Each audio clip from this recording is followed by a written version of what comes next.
Welcome to American Education FM, everybody. I'm Dr. Sean Brooks. Hi, everybody. Welcome. I'm going to start off this episode kind of generally speaking about podcasts in general real quick. I've been noticing a few things that are happening, of course, with a lot of these shows and even radio shows and just, I would say, people in general.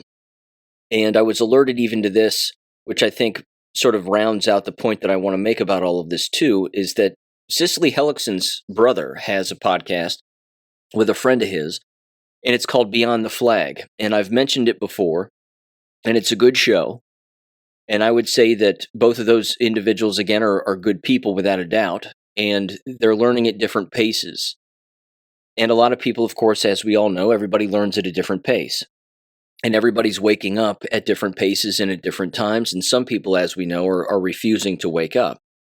But apparently their podcast is no longer, or at the very least is in a brief hiatus at this point, because of, again, some creative differences and just people, again, on the show learning at different paces. With that said, I would say this too, that the vast majority of podcasts usually don't make it 2 years. That the life of a podcast is not that long. And that is one of the major reasons why, of course, is a failure to learn, a failure to keep learning, and then bring the newest, most relevant information to the table, which you would hope would be everything that the people involved in the show or individual involved in the show is learning. And then, of course, bring that information to the audience, regardless of the level of comfort in which it rests with the individual. And then you leave it up to the individual whether or not they want to keep taking the ride with you or they want to get off. Because again, you can't make anybody listen to a show. You can't make anyone listen to a message. You can just, again, point in a particular direction and say, there's some information right there. The choice is yours. But it really, again, I think it hinges on a point that I even remember making way back. 15, 20, 30 years ago. I remember saying to myself that one of the best ways for an individual to be an effective educator is to never stop being a student. And I always said that before I became a teacher, because it was evident to me, again, when I was a student in school, you would look around and you would see, again, teachers just repeating the same things over and over and over again. Very famously, I had a social studies teacher in high school who I loathed. I mean, he was an absolute nightmare of a human being. But every single one of his tests were handwritten tests in cursive that he had kept from the 1970s. And he would rarely to never change them. And the only time that he would change them is if the textbook changed. And that, again, was also sort of a rare to never case, but even when the textbook would change, he would not change his tests from the 1970s. And again, like I said, they were written in cursive, they were difficult to read, and then he would pull them out of a filing cabinet, and he would copy them, and then he would give them to everybody. And the vast majority of the students in his classes would look at them and they'd say, this isn't covered in anything that you're having us read out of this relatively new textbook. It's just, it doesn't match. None of it is the same. You never covered this. And then he would just yell at everybody. And again, most of the conflict existed, I would say, during the actual exam. And then, of course, afterwards, when people would be like, well, what the hell's going on? None of this information matches up with what he's teaching us. And certainly not what we're having to read. And then at the same time, when he would pass them back and show everybody their grade, that's when conflict would also erupt too. Because he would never go over what the answers were. He would just mark down what we got wrong, and then that was it. He's a prime example of just, again, a horrible person becoming a horrible school teacher and either forgetting or just not knowing from the start. And I would argue that this particular individual never knew from the start that your job is to always be a student.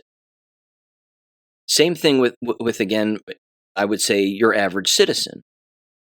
That if a citizen wants to be a well-informed citizen, that doesn't mean, certainly not in this day and age, not with the information that exists out there and the information war that exists on a constant basis. But it doesn't mean sitting in front of your TV and watching Fox News or dedicating time of your day to just stare at Fox News and then just believe it. And I have a piece of audio again later that I want to play regarding television in general. In fact, I'll end the episode with it. It's Ben Stein from 1979 on William Buckley's show Firing Line. And he's talking about a book that he wrote about television, calling it The Television Machine or something along those lines. And he's describing, again, the manipulation with the television. But with that aside, one of the patterns, again, that you can see with any show, whether it, again, be a podcast, a radio show, a TV show, whatever, is not only lies in what you can't talk about or what you're not allowed to bring up, but when the person who is the host stops learning and stops connecting dots. And there are many reasons for that. But I've always thought, again, that one of them is refusing to find other places to find information and then blindly dismissing copious amounts of information and then making judgments on a particular thing at face value without, of course, having any semblance of a larger picture at hand. And one of these individuals that I consistently think about is Dr. Dave Janda. Now, it's going to sound like I'm bashing him, but I'm not necessarily. But I am going to bring this up because, again, it's continuously relevant. And Dr. Robin McCutcheon is a guest on his show from time to time too. But I stopped listening to his radio show a very long time ago, and I think it was actually during the whole COVID lie. Because as I brought up on the show before, back then, certainly in 2021 and around that time, and even in 2020, the two of us would text back and forth. We wouldn't text, but we would email one another back and forth from time to time. And I was on one of his side shows, not on his radio show, although I was kind of expecting to be interviewed for his radio show at one particular point or be invited to be a guest. That never ended up happening. But during 2020, he just got very angry with the system, and he said, well, we're fighting back, and we have lawyers, and we're up here in Michigan, we're fighting for our freedom and doing what we can. And I'm going, man, you don't understand the bigger picture here. You can't fight that beast with lawyers because lawyers are in on it too.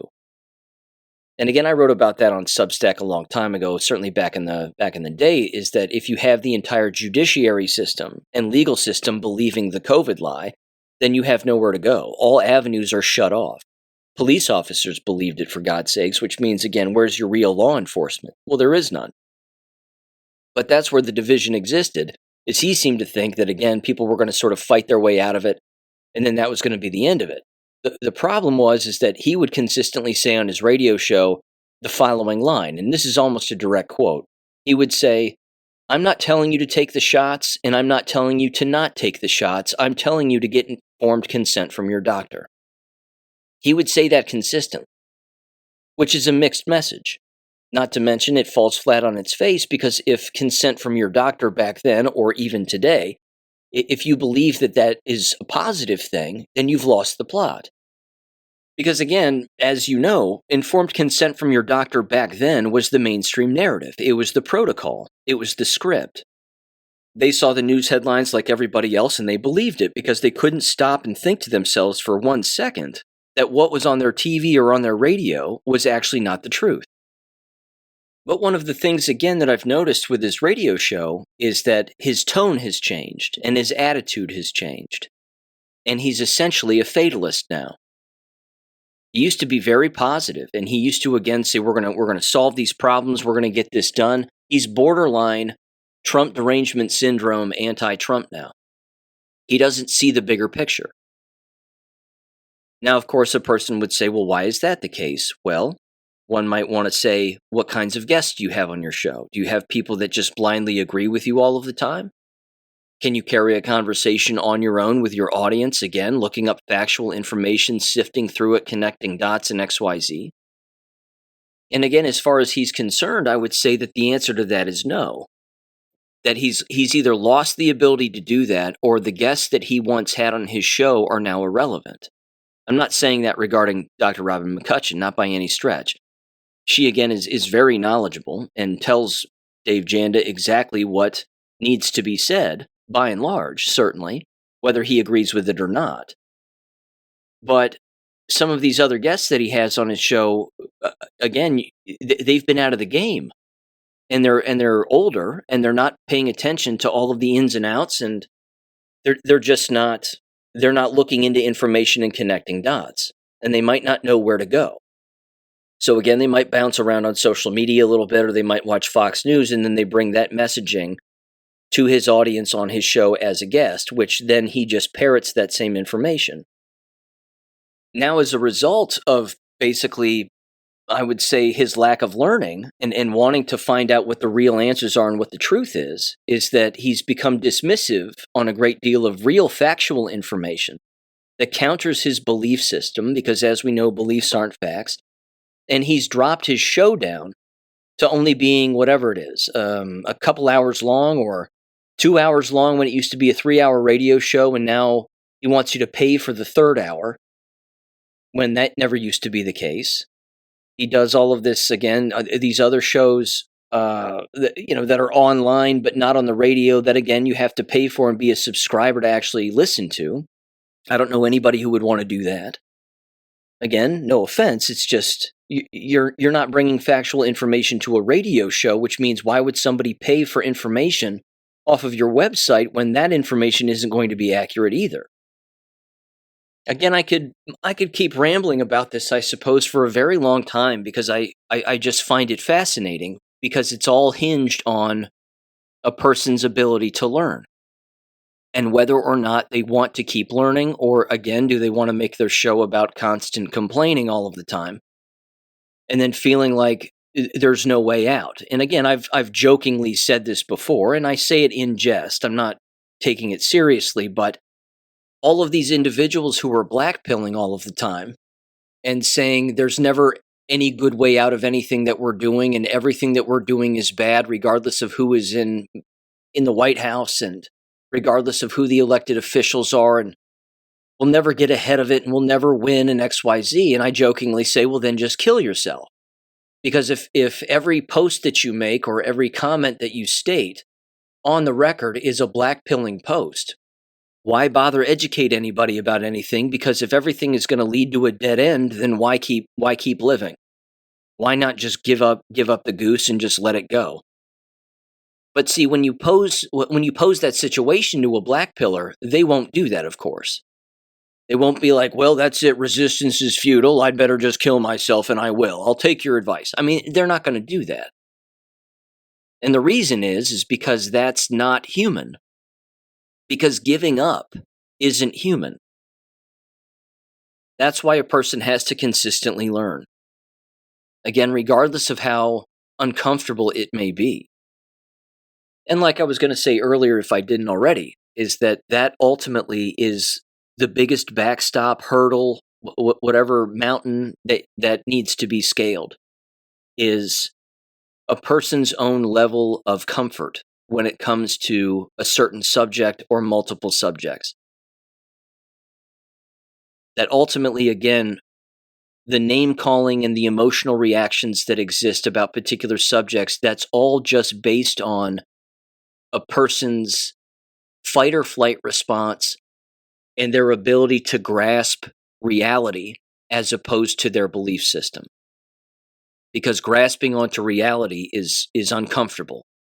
And it's uncomfortable, again, because it counters one's own belief system and the decades of lies and even generations of lies that have existed for far too long. So I would say this regarding the Beyond the Flag podcast. I would encourage those guys to keep it going. I would also say this. First of all, I'd love to be a guest on their show. And not that they need, a mediator, but I've done this longer than they have. And I have an education background, and I know how people learn, and I have a pretty good idea as to how people communicate and what might be effective for them to continue to do what they're doing and accomplish all of these goals at the same time. To have a show about a certain set of subjects, but also you can accomplish very positive things by continuously learning and bringing up things that might be uncomfortable even for certain individuals, again, whether they be affiliated with the show or not. And then you can, again, sift through all of that information and work it out together, thereby working it out for your audience and helping them, again, sift through this kind of information and figure it out as well. Because, again, it's a journey for everybody. All of this is a constant journey for everyone. And there's just so much information out there that, yes, it takes time and dedication and study, and immersion is a word that I would use. And that, of course, is something that I've learned to do over the years and have become very good at. It wasn't something I did in college necessarily. I didn't immerse myself in the subject because I already knew that I was going to be a school teacher. So everything sort of just came naturally to me when it came to all of that. And I also knew that I didn't need a whole lot of formal instruction on how to be an effective educator. I needed to learn more about philosophy. I thought I needed to learn more about political science and real history and things of that nature. That also made me, again, a more grounded educator. But again, at the same time, I just never stopped learning on my own. And like I've said before, it wasn't until graduate school when I really started to immerse myself in the subjects, in multiple subjects, not just the singular subject for which I was getting some piece of paper in. That wasn't the sole reason. It was the ability to, again, take in massive amounts of information from multiple angles, from endless sources, and then figure out who's telling the truth and who's not, while also at the exact same time thinking for yourself. No one ever said that the Great Awakening was going to be easy for people. And a lot of people, again, don't know that that's happening. They don't know that the Great Awakening is a real thing. It's a literal historic happening that has happened in the past, certainly, again, right before the Revolutionary War. And it's a way for individuals to become more grounded and listen to God as being the ultimate higher power, not listening to man and not listening to so-called authority in human flesh, because that's not the real authority. And remembering that, again, individuals have a role to play, and you were made to be an individual to think for yourself and operate independently. Again, you can always see when an individual doesn't want to have a particular conversation about something that's real or not. You can see it in their face. When you say something that is factually accurate and it counters their belief system, they either, again, get very, very quiet. They don't respond with any kind of a question or a thought-provoking response that, again, would elicit a real conversation. They just cut it off, or they name call, or they dismiss it, or they get silent, or whatever. That right there, unfortunately, shows the shackles that exist. As invisible as they are, they become very visible when a person, again, just refuses to learn. And they refuse, again, to put aside their belief system and actually ask questions. That's why, of course, to this day, that term conspiracy theorist still gets thrown around. It's a mental and emotional rationalization for an unknowledgeable person about any number of subjects in a given moment. And as we know, their default setting is, well, you're a conspiracy theorist. Or they'll self-admit this. They'll say, well, I'm not a conspiracy theorist. That's the way to distance, again, a person from knowing the truth. What they don't understand, of course, is the history of that phrase. And that the very history of that phrase was used as a social engineering mechanism to keep people from thinking. It's very, again, it's demonic, because it's designed to keep people brainwashed. And human beings don't want to believe that they've been brainwashed. And they don't want to believe that they live in a world that perpetuates that brainwashing, let alone that it's been effective on them. And that's difficult for people to understand because they're brainwashed. But the only way that you fight through it, and it, to my knowledge, is the only way, is you have to consistently search for the truth. You have to consistently try to find it. And like I said earlier, you have to immerse yourself in subjects, and you have to take time to figure out, again, what's real and what's not. I would go so far as to say this too, and there would be people who disagree, and that's fine.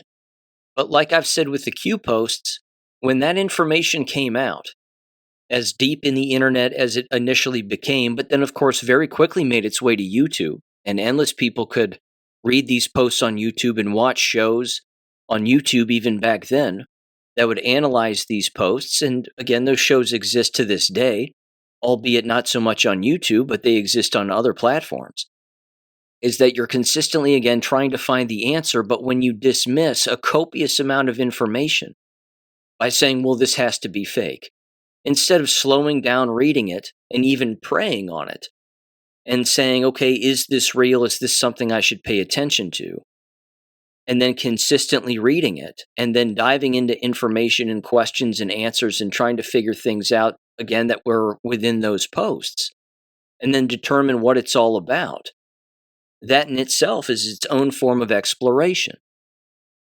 But when a person looks at some of that information even casually, and then they say, well, this is too overwhelming, which means it must be bullshit, and then they dismiss it. See, that's where a person is dismissing a copious amount of helpful information that would make sense today for a person who read those posts many years ago when they first came out. But like any wave of information, you don't have to be at the forefront of the wave in order to understand what's going on. You just have to make sure that you're consistently attempting to catch waves. Because you're never going to ride a wave of information if you're standing on the beach, looking at everybody else doing it, claiming that, again, you're the one with all the answers. I've certainly never claimed that, nor would I. But some of these people with some of these shows speak in such certainty that it does boggle the mind. Again, I don't have it all figured out, not by any stretch. There's no way I would. I'm not the president of the United States. I'm not in the military. I don't have sources who are. And even if they were, who's to say that what they're telling me is accurate? This is the constant confusion of everything that takes place. But you can always find firm ground as long as a person continuously revisits the fact that they have to continuously learn.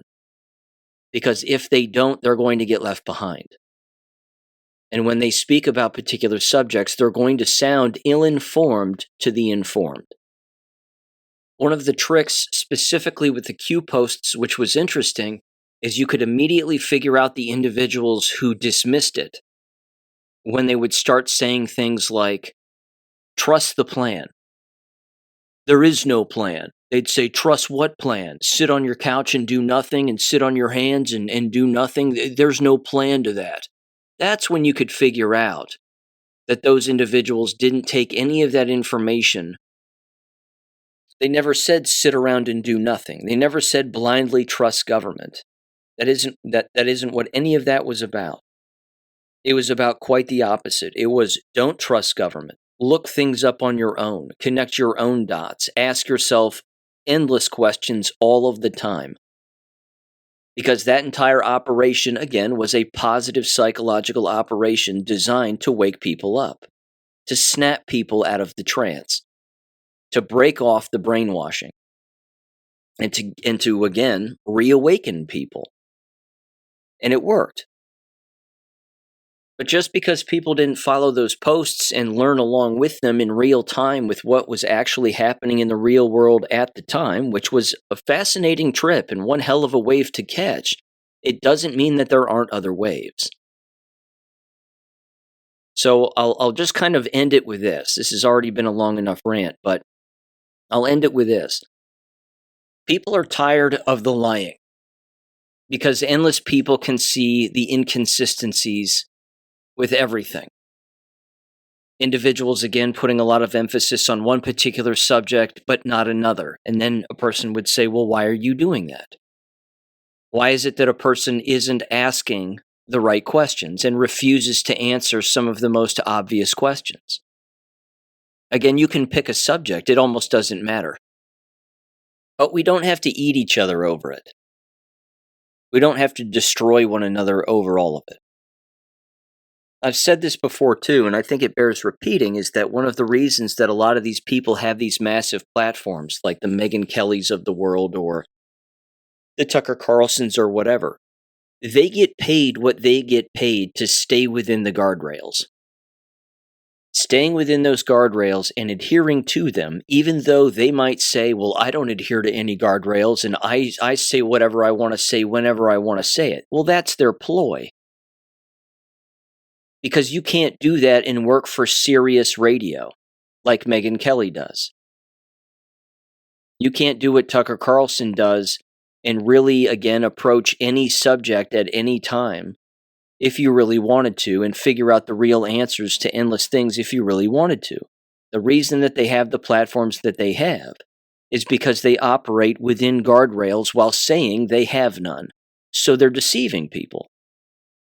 Because it's obvious that that's the case, because again, look at what questions they don't ask and what subjects they don't talk about.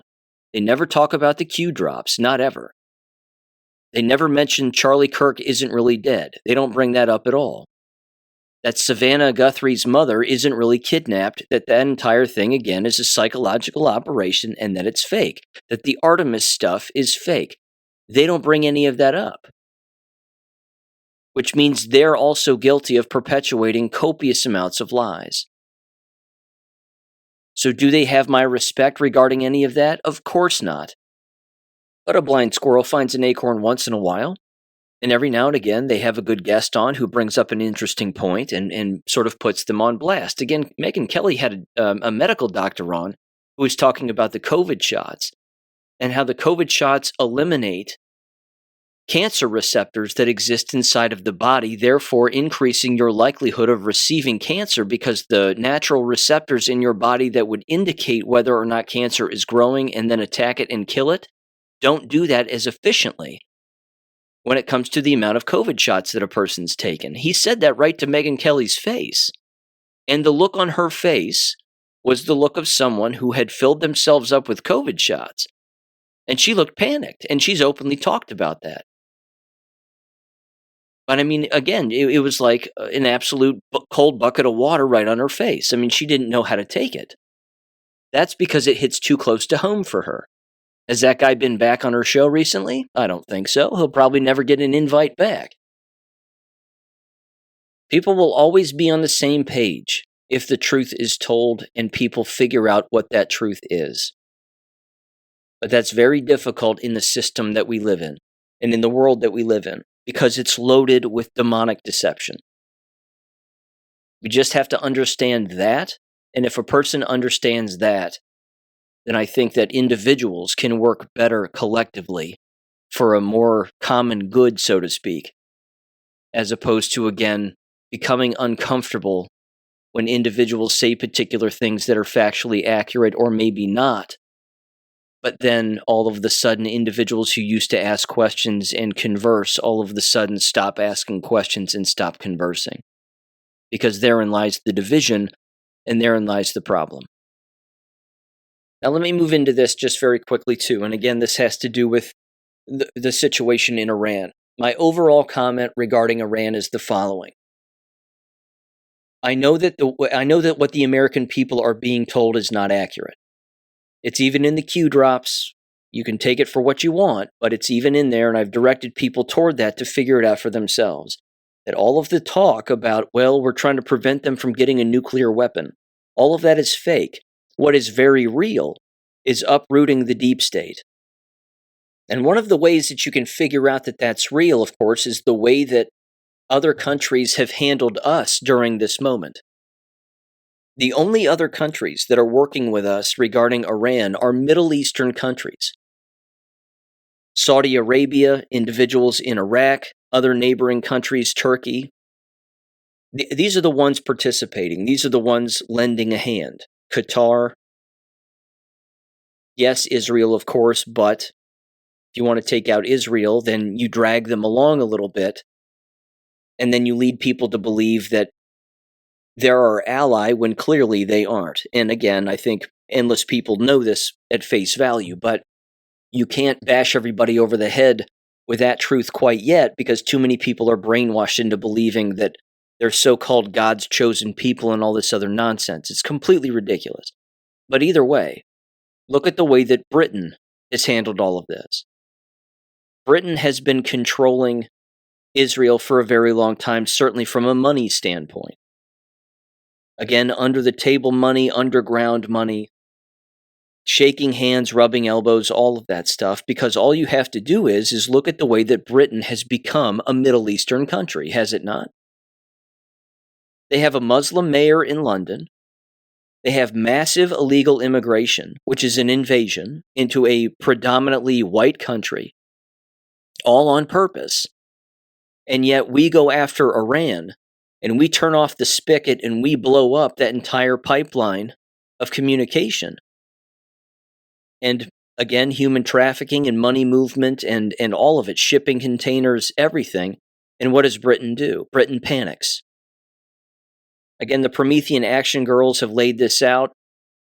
This has been laid out endless times by endless individuals. But one of the things that I've always said, of course, is you just pay attention to human behavior. How are these other countries behaving? How are NATO countries behaving during all of this? They hate it. Why? Because they're interested in human trafficking. They're interested in invading European countries with brown people. And it's worked for a very long time. But not now. Donald Trump has stopped that from happening, so much so that the EU now voted to basically, again, remigrate all of these individuals that didn't belong there in the first place, many of which, of course, were coming from endless Middle Eastern countries, not just the continent of Africa, but lots of places. That's where, again, a lot of this underground money was being used. And now, of course, the conversation has turned to us not needing NATO anymore, and Britain being irrelevant, and us not needing Britain anymore. Even King Charles, so to speak, had a Ramadan message back on Ramadan in whatever it was, February or something, but doesn't have an Easter message for everybody. Why is that? Because they're working with proxies in Iran to teach whites in Britain how to be Muslim. That's the deep state connection. Was Obama involved in that when it came to America? Yes, big time. Donald Trump's the one shutting it down. That right there should prove to endless people, again, the deep state infiltration of all of these countries to do endless things. And just like in the protocols of the Elders of Zion, one of the things is mass illegal immigration.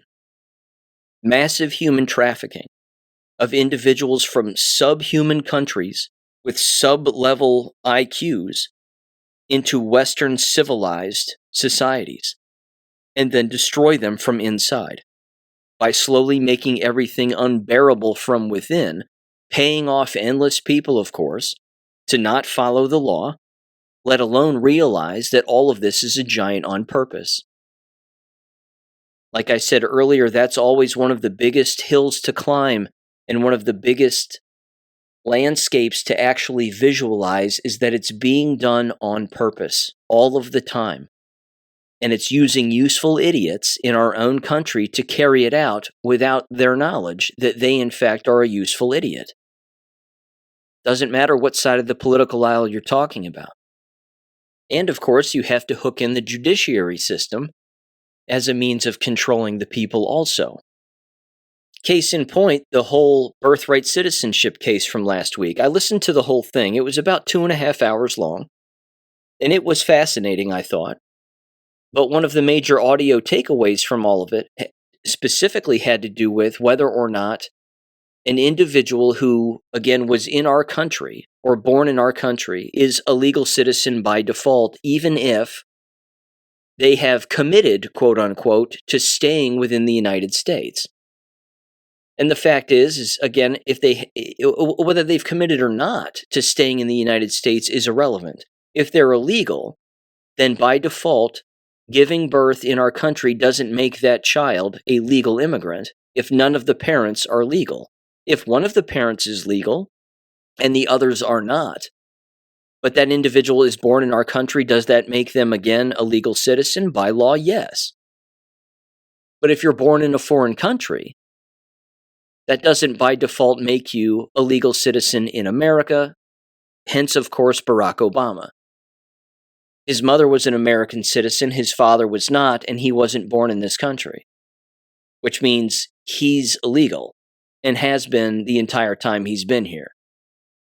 But when it comes to controlling the judiciary again, you had Ketanji Brown Jackson, and she was making the argument that if a person goes to Japan and essentially steals a wallet, then when you commit a crime in another country, you're pledging allegiance to that country's laws. Therefore, you're pledging allegiance to that country, meaning that as far as allegiance, the word allegiance is concerned, you're a citizen. Now, I've been over it before. She's completely retarded, and I think everybody understands that. But what people can't see through is that she herself has been indoctrinated through her own schooling, her own experiences, and things that she believes to be, that she believes to be true, which in fact are not. But she too is a part of this corrupt system to again destroy our country from the inside, with or without her knowledge. She doesn't have to know the larger scheme to be a participant in it, in a very negative way, I might add. But she is. She's looking again to basically say any human being who is born in the United States, regardless of the origin of their parents and whether or not their parents are citizens, that if you are born here, by default, you are pledging allegiance to this country. And because you're born within our borders, you are, in fact, a legal citizen. That, of course, is what she wants people to believe.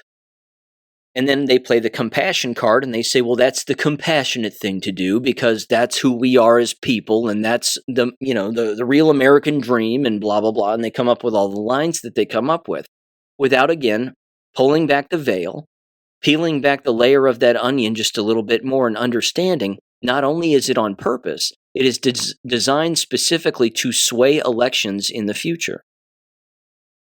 That there are 300 some odd thousand children that were born in our country just within the Biden fake administration illegally. It doesn't take much to sway an election, does it?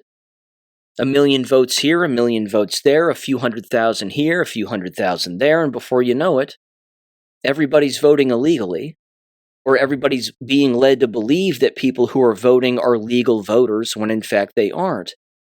And then you'll just have mob rule, which is the definition of a democratic society.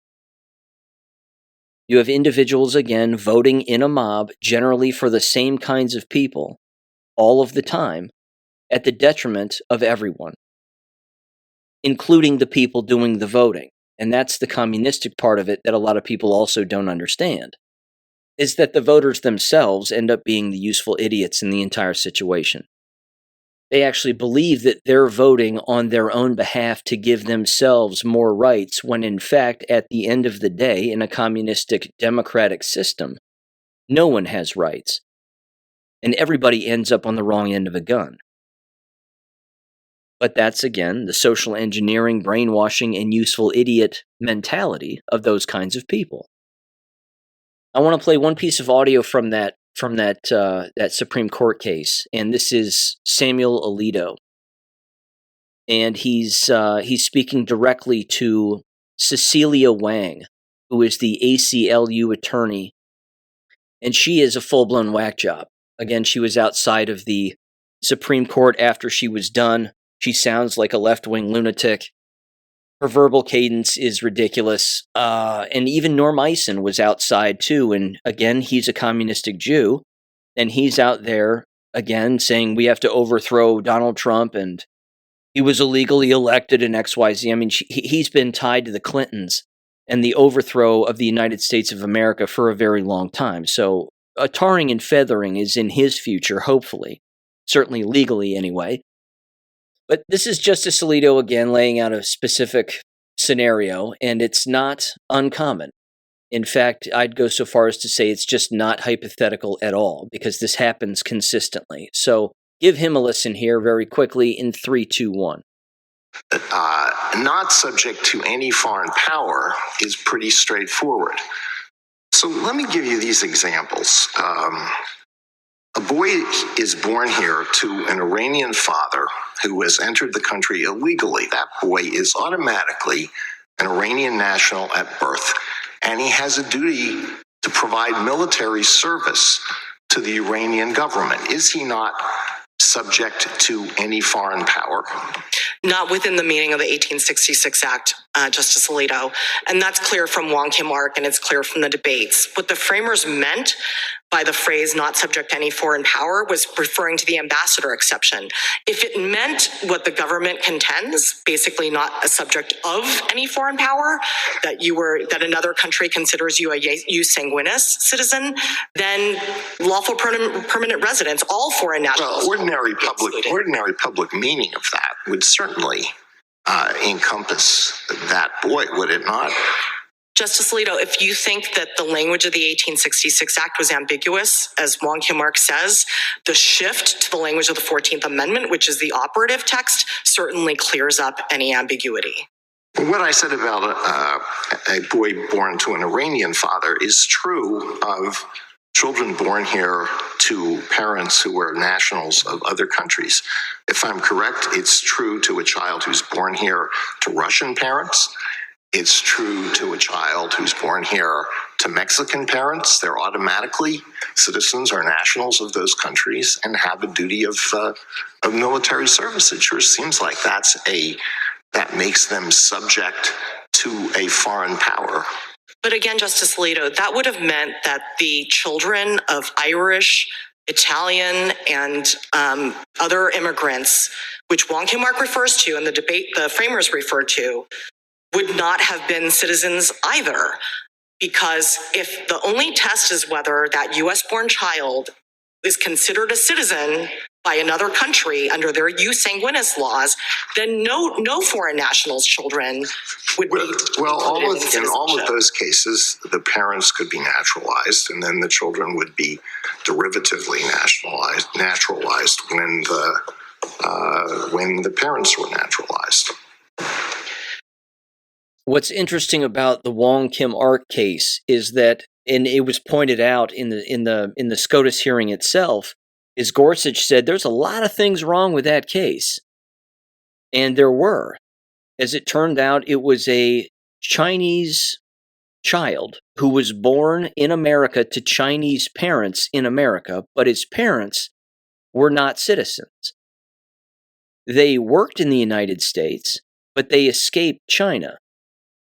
Which means if they'd have gone back to China, they would have been prosecuted, along with the child. So by default, they just made the child a citizen, even though, again, he was born here illegally, and his parents themselves were not citizens.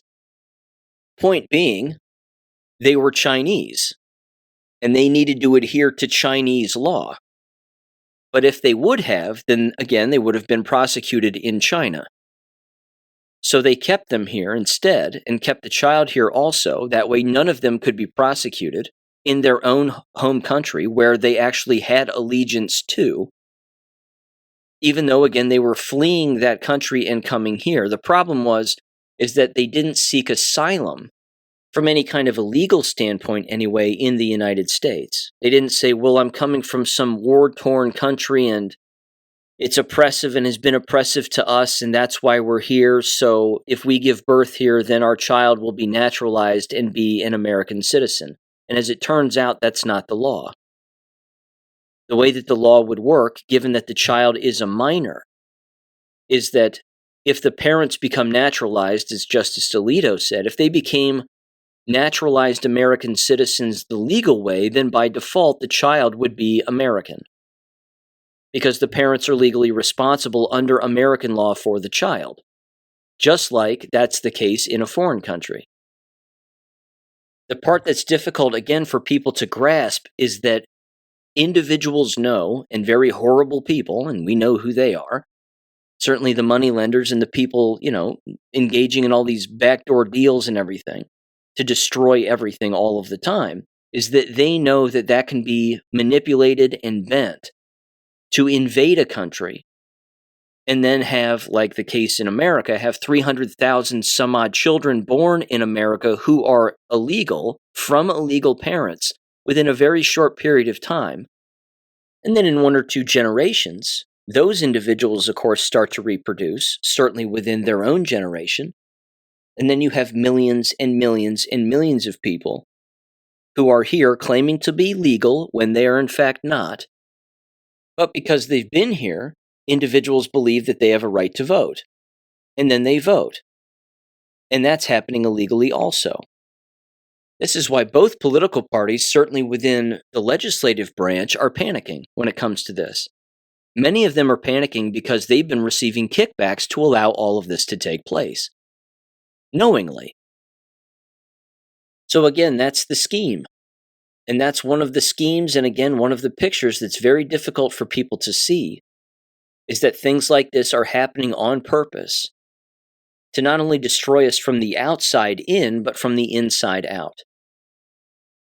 And it's been working for a great deal of time, and I would argue to some extent it's still working. But you can clearly see also that there are endless individuals trying to stop this leak from happening, and they're trying to fix this. And that's a good thing. But it has to get fixed. And I find the timing of a lot of this to be rather interesting. 250th anniversary of our country, and a lot of these cases, in particular the birthright citizenship case, is supposed to be decided at the end of June, very beginning of July. That's interesting timing, because that would be a real Independence Day. Now let me move on to this. This again has to do with Ohio, and this is a nice post that was written up on X by Aaron Day, at Aaron R. Day.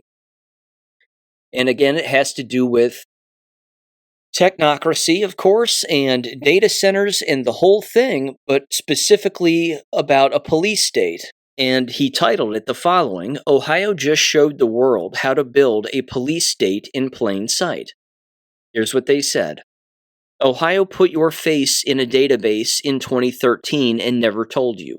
Every driver's license photo, enrolled in facial recognition, no public hearing, no disclosure, 30,000 cops and court employees have access. But facial recognition was just the foundation. Here is the full surveillance architecture Ohio has deployed with zero regulation. Number 1, Talon. AI fusion platform merging body cams, dash cams, public cameras, private security cameras, social media feeds, shot spotter, gunshot detection, and license plate readers into a single surveillance system. Rollout planned for 1,000 law enforcement agencies, 35,000 end users. Number 2, Attorney General Dave Yost signed a Clearview AI contract. Billions of scrapped photos, now state-sanctioned. Number 3, Safeguard Ohio, America's first AI suspicious activity system. Citizens upload video, audio, photos. An AI chatbot conducts the intake interview. Everything routes to the statewide terrorism analysis and crime center. It says number 4, Flock Safety license plate readers across 24 plus communities and 37 state highway patrol units. Cross-jurisdiction, shared database, deployed at schools. Number 5, autonomous drone fleets. Columbus Police Department Raven launches drones from patrol cars. Ohio State University launches drones from rooftops. Hamilton County fields 16 drones. Number 6, Androl Arsenal 1-1, a $1 billion, 5 million square foot autonomous weapons factory near Columbus producing AI-powered drones at industrial scale. None of this is regulated by state law, not one piece of it. Then they said, now follow the money. Peter Thiel built Palantir into the world's dominant surveillance data company. He funded J.D. Vance's Senate campaign. Vance sat on the Innovate Ohio board advocating mandatory digital IDs for all Ohioans. Vivek Ramaswamy is running for Ohio governor. His backers, Thiel, Vance, Joe Lonsdale, Howard Lutnick. Leslie Wexner, Jeffrey Epstein's primary financial patron, constructed New Albany, Ohio as a private technocratic enclave built on tax incentives. Jobs Ohio operates as a private corporation with $1.4 billion in taxpayer funds and no public transparency requirements. It says the architecture scales in one direction: local capture like New Albany tax deals, state capture, Jobs Ohio, Innovate Ohio, federal capture, Vance as VP, Doge, etc., international export. Ohio is not an outlier. Ohio is the template for every state in America. And they basically said, check out this post, of course, and then pay attention to what your state is doing also. They make an excellent point, and they're right. And it's frightening. It's very frightening. But much like the wireless body area network, this is one of those things that I put in a category of, I don't know how to stop this. I just don't. I don't have a viable explanation. This is too big to destroy from the ground up. This has to be something, again, that gets destroyed from the top down. But if you have the military involved in this in a negative way and wanting to allow for all of this to continue to be built around us so that certain people make money and that the military, again, makes money off of it and continues to surveil the American people, then, of course, you have a massive problem. So I don't have a ready explanation for any of this, and I don't have an answer. I just know it's not good. But fortunately, again, there are Ohioans fighting back against this. And this has to be the case. People have to learn about it first and then attempt to do something about it. Now I'm going to move on to education here kind of quickly, and I've got 3 pieces of audio that I want to play. And this right here, again, is one of the things that you can control. This is one of the easiest government practices that you can walk away from, as I've said before, and I'll keep saying it. And the audio of all of these clips should prove exactly why that should be the case. This first piece of audio comes directly from the horse's mouth. This is a Janny Ward Engelking.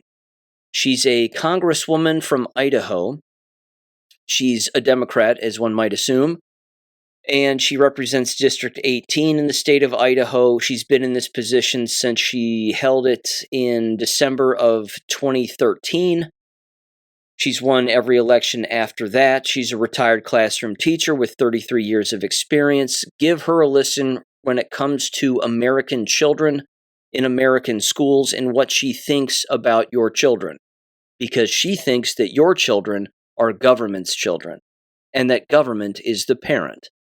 Give her a listen in 3, 2, 1. We stand instead of parents.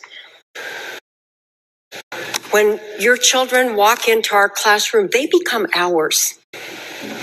And we listen to their fears, we dry their tears, we celebrate their successes, and yes, we find a new way when they fail. And as you know, throughout this country, teachers have stood in the line of fire to shield your children. And they would do it in a heartbeat because those kids in that classroom, they're ours. They're ours too. And that's one of many places where you get the entire verbiage of school teachers saying the word kids as opposed to them saying students. They'll say kids, kids, kids, our kids, my kids, these kids. No. They're supposed to be a school district's students, but a parent's kid or a parent's child. And that's purposely been flipped. Again, social engineering, useful idiots, manipulating language. That's how it gets done. And then they start to believe it because it's repetitious and it's just said over and over again on a constant loop. And then they start to believe it. Yes, I am smarter than the parents. Yes, I am more well-trained. Yes, this is technically my kid. Not my student, but my kid. And I'm supposed to teach them as if they are my kid. And this next piece of audio, again, is a perfect example of what happens when an educator actually believes that, and that so-called educator is perverse. This has to do with a Sean Stebbins is his name. 43 years old, kindergarten teacher's aide or a paraprofessional at Woodbine Elementary School in Woodbine, New Jersey, Cape May County, He was arrested on March 29th of 2026, and here's why in 3, 2, 1. We are learning more today about a disturbing arrest out of Atlantic County. A pre-K teacher's aide is charged with sexually abusing multiple children over a 10-year span. New Jersey correspondent Trish Hartman is live in Summers Point with why authorities are concerned there could be more victims. Good evening, Trish. Hi, Tamala. Yeah, we spoke to parents at that school in Woodbine who are also very concerned. Now, the allegations detailed in the court documents that we received today are extremely concerning and disturbing. Sean Stebbins was arrested on Sunday, and he's accused of abusing 4 siblings over a period 10 years. 43-year-old Sean Stebbins of Summers Point, an elementary school teacher's aide, is charged with sexual assault of a child, photographing a child in a sex act, and more. Court documents detailed disturbing allegations of abuse in his home from 2014 to 2025. Authorities say one of the now adult victims came forward last week, which led to the discovery of 3 more victims, all siblings.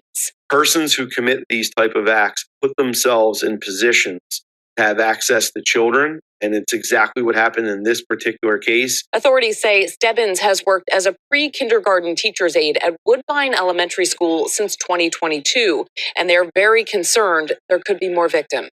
We really need to be vigilant, and if the parents are notified by their children, we would request immediately call local law enforcement where they live. Action News obtained this memo the school sent to parents today, explaining Stebbins was contracted through the vendor ESS. It says in part, quote, upon being informed of the arrest, the district immediately requested a replacement aide. The safety and well-being of our students remain our highest priority. I just went to my son and asked him about if the teacher. I showed him the picture and he said yes. Emmanuel Rios has 3 children at Woodbine Elementary, 1 in the pre-K program. They got to investigate. We need to know what happened because it's concerning. I mean, there's a lot of kids with disabilities there. We have reached out to that vendor ESS and we have not heard back today. Stebbins is locked up in the Atlantic County Jail pending a detention hearing that is scheduled for Monday. He does not have an attorney listed. We're live in Summers Point, New Jersey. Trish Hartman, Channel 6, Action News. Sarah. So disturbing and upsetting for all those parents. Trish, thank you. The safety and security of our students is our number one concern. Yeah, right. Of course it is. And then those parents, instead of bankrupting that place, will send their children right back.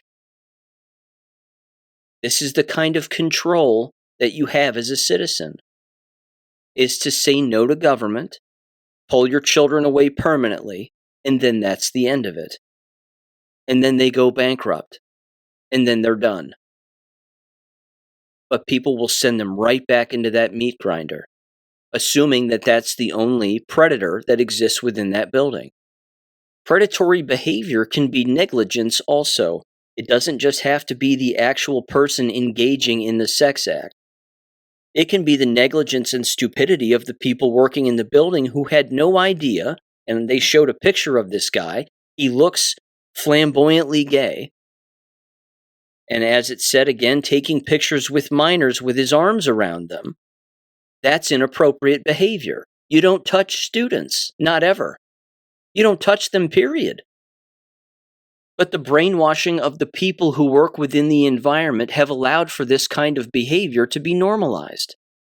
Touching students, being compassionate, getting to know them on an emotional level, and all this other horse shit. All of this stuff is the problem. This is the perversion of the minds of the people who work in the environment, thereby perversing the environment. There's no teaching going on in that school building, not when they're hiring a gay who's flamboyant, who again is doing whatever they're doing with minor children. Certainly in this case, engaging in sex acts. When he goes to jail, he's not going to make it. Because people like him don't make it in prison very long. So he'll be finished, which is fine by me, good riddance. But that is a prime example of the entire, again, brainwashing system that exists. Someone hired him, thinking that would be a good idea. I hate to bring myself into this situation, but it's too easy. Why is it that the state of Ohio would revoke my teacher license when it was 2 months away from expiring on its own, after they found out that I was a whistleblower when it came to behavior like that.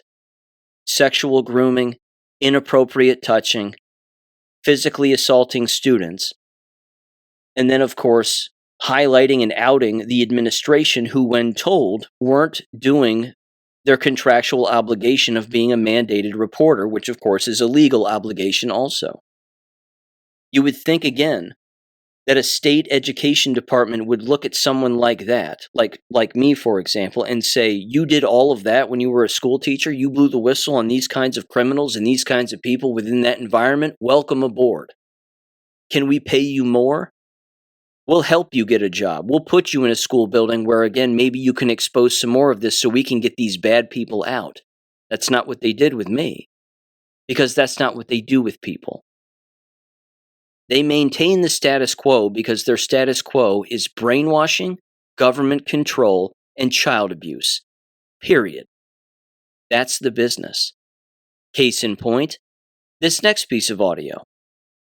Now, this one comes from Fayette County in Pennsylvania, and this is the school district that specifically had 2 older male teachers, both of whom I believe were arrested and were accused of having sex with minors, females, on a consistent year-in, year-out basis for many years. And now the school district is telling the students to not talk to authorities and not talk about this at all. Why would they do that? Why would a school system do that? And now the district attorney has found out about all of this behavior from the school building itself and the people who run that school building in Fayette County. And now he's investigating them, as he should, because they're criminal organizations, because they're filled with negligent criminals. Give this a listen in 3, 2, 1. The Fayette County District Attorney is offering a stark warning after the arrest of 2 Laurel Highlands high school teachers having alleged inappropriate relationships with students. KDKA's Ricky Sayer shares his message. The district attorney told us they are looking into multiple allegations that students in school have been told to not talk about what's going on. He says they've heard mentions of suspensions, saying that if it's true, it's unacceptable. The investigation into Laurel Highlands teachers has gone beyond the teachers themselves. We're not only looking at just the incidents themselves that have resulted in the charges, but how long this has been going on and what everybody knew about it. Over the span of 2 weeks, 2 Laurel Highlands teachers were arrested, accused of having inappropriate relations with students. One arrest was for a 50-year-old male instructor accused of having a relationship with a student starting when she was 15. Their actions violate the trust that we instill in them as teachers. Fayette County DA Mike Aubel says there's a belief many in the community have. That there is a culture that has been established at this school where things aren't to be reported and things are swept under the rug. And I don't know if that's true or not. But in light of those allegations and the two charges that we have filed over the last 2 weeks and the investigations that we continue to get, it's extremely concerning to me to have the allegation that now students are being told to remain silent. He says teachers act as mandatory reporters, and that some of the allegations are that there is conduct that has not been reported to law enforcement over the years. We have received child line reports regarding other misconduct. Some, he says, go back 30 years in total. Aubel says they have received well over a dozen reports either by phone, Childline, or Facebook. In a Facebook post to the community Saturday, he said intimidation of a witness or victim is a crime and will be prosecuted. We're not going to tolerate the conduct against the students. We're not going to tolerate any failure to report on the part of any mandated reporter, and we're not going to tolerate any attempts to silence the student or tell anybody within the school that they can't speak on matters of public concern. In that post, Aubel says every victim has a right to be heard, saying they will take every complaint seriously. Now, the district has said they are fully cooperating with investigators, and that's something that Aubel did not dispute. We can also tell you that one of the 2 teachers has been fired. Reporting in downtown, Ricky Sayer, KDK TV News. And just like the last story, parents will send their children right back into that environment. Not only where those two teachers existed who were having sex with minors, but where endless other employees knew it was taking place and said nothing, including a school building filled with people intimidating students to not talk to authorities, not report further abuse, and say nothing about that case, previous cases, or anything in the future. You couldn't have a more open admission that the entire business is a criminal organization. You also couldn't have more of an admission that that DA believes that this is just a singular event or even specific just to this location. What he doesn't know, which most of the public doesn't understand, is this is the business model. That is the entire business model behaviorally and almost contractually. From an unwritten rule, so to speak, that if you suspect abuse, that you don't report it. Certainly not on a fellow coworker. When in fact, the law says you have to do the exact opposite. Your contract says you have to do the exact opposite. Your job is to report suspicion of child abuse the moment it pops up. It helps to have some evidence, but at the same time, if you have a suspicion, then there has to be a full-blown investigation. And if you have evidence, of course, then that would help substantiate your allegation. But again, intimidating witnesses, like you said, that's what a criminal organization does. The American education system, this brainwashing apparatus that exists, is the one thing every American can walk away from. If they knew how bad it was, if they knew how it deceived them when they were younger, and how it's deceiving children today. And unfortunately, one of the ways, of course, that we are deceived, as many know, is through the television. And that leads me to this last piece of audio, which is approximately 8 minutes long. This is Ben Stein. Again, you probably recognize the name. He's a Jewish man, conservative. I believe he was Richard Nixon's speechwriter, if I'm not mistaken, at least for a short period of time. And he appeared again on William F. Buckley's show Firing Line on June 29th of 1979. The episode was titled The Television Machine. And the female guest of the female voice you'll hear is a Dorothy Foldheim. She was the other guest, and they have a debate back and forth about the role of the television and whether or not it's actually helped people or has it hurt people. And again, Stein argues that the television possesses a pervasive left-wing anti-business bias. Same thing again when it comes to numerous stereotypes about businessmen in the military, among other individuals. Who are the villains? Who are the good guys? This, that, and the other. Whereas Foldheim basically says that it's raised the standard of knowledge for the average person. Well, yes and no regarding both of their takes, which again is why a debate is a debate. They're both right, and yet they're both wrong about particular things. Ben Stein is more accurate than his female counterpart here, but the audio clip will stop specifically when Stein calls out William F. Buckley. And he says it's the people like William F. Buckley who perpetuate all of this, because they're the individuals controlling the narrative, and they're the ones who are, again, thrust on the screen for everybody to see and become familiar with, and then they suck you in with whatever messaging that they decide to cover that particular day. And then Buckley basically goes, well, I don't think about that. I don't think that's true so much. And then that's basically the end of the clip.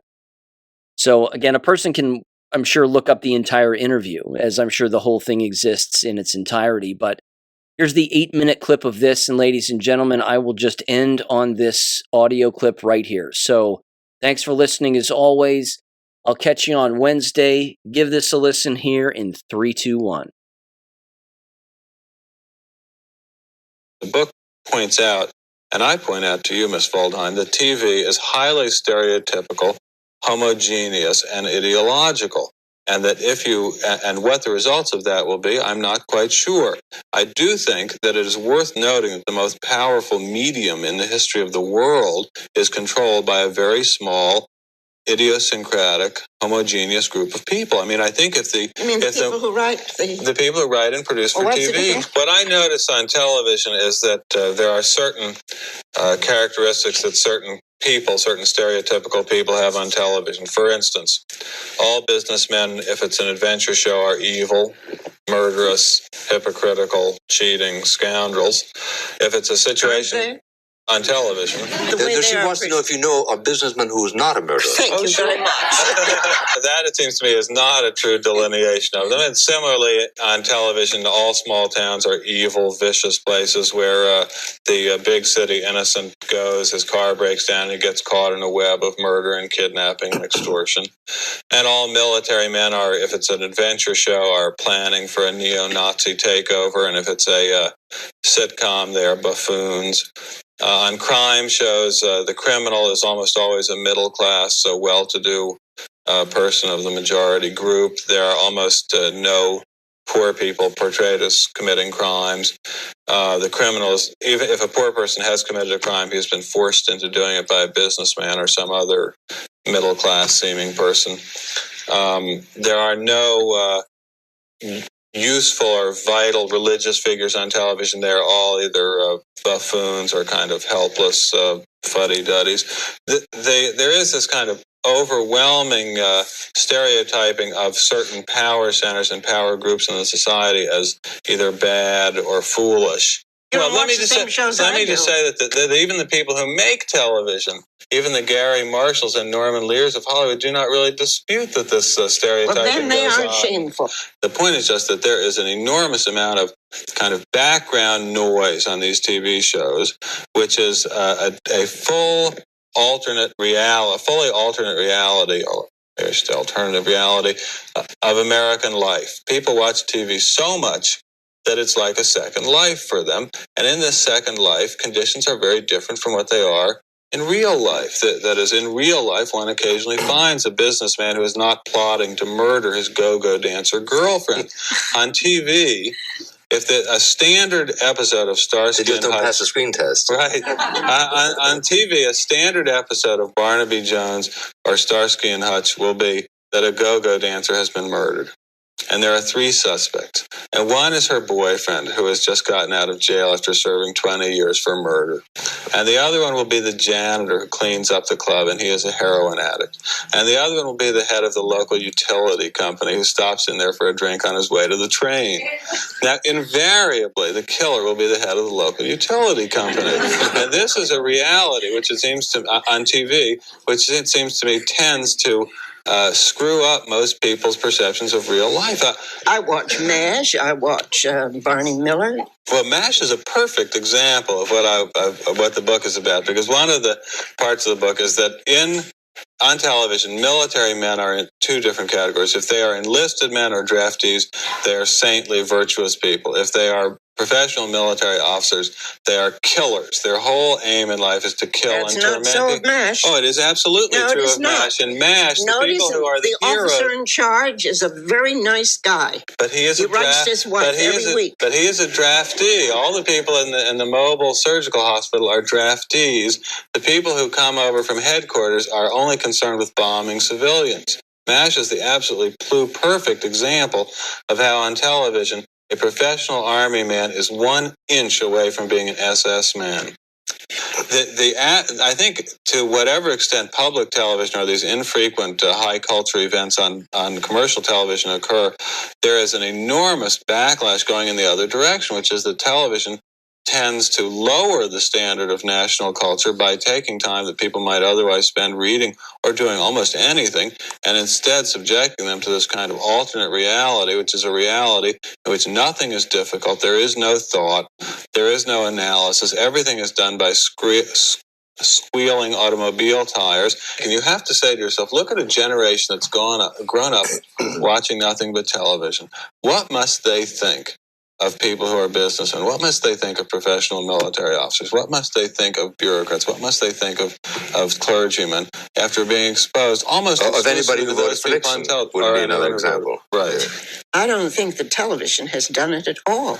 Well, but one must not forget also that in the polls that are taken about the standings of and the respectability of various occupational groups, the groups that are demeaned by television consistently get lower and lower ratings. Now, I don't know whether there's cause and effect or not, but what I would like to suggest to you is that about 5 years ago, a big pharmaceutical company came out with an ad for a new deodorant called Sure.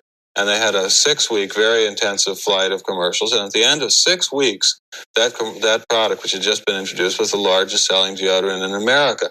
I would like to say I don't see how it's possible that you can advertise a deodorant and get people to buy it and advertise for 30 years a point of view about businessmen, about military men, about small towns, about poor people, about rich people, about black people and white people, and not have that get bought too. It's simply beggars reality to say that television time is worth $90,000 for 30 seconds for selling something, and also say that you don't sell anything on the shows. Oh, come.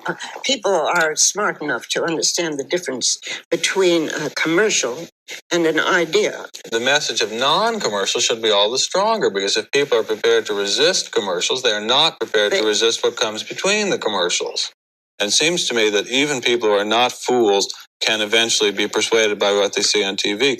I know that I constantly run into people who are bitterly disappointed at some facet of real life because it does not conform to what they had expected based on television.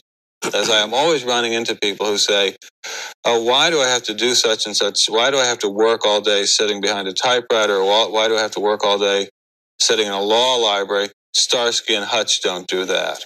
Or Suzanne Summers on Three's Company don't do that. Well, I think the stereotypes exist exclusively because those are the stereotypes in the minds of the producers and writers of TV shows. A producer of a TV show, as you probably know, is not like the producer of a movie.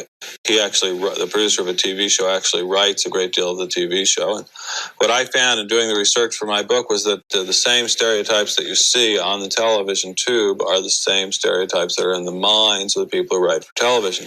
Now, but who are these people? That's what we're trying to find out. These are a group of a couple of hundred very influential, very well-wired TV writers in Hollywood. There's a very small pool of veteran qualified TV writers, and they all know each other. They all share the same values. They're all friends with each other and reinforce each other's values.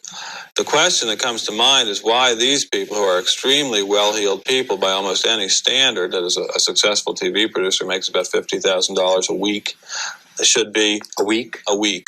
Why they should be we're making. Why they should be so hostile to businessmen and to wealthy people in general. And I think it has something to do with the fact that almost none of them grew up wealthy, and they have a kind of vestigial hostility towards what they see as power centers of the world. I mean, I think they would see the world that they imagine, as Mr. Buckley comes from, as the real power center.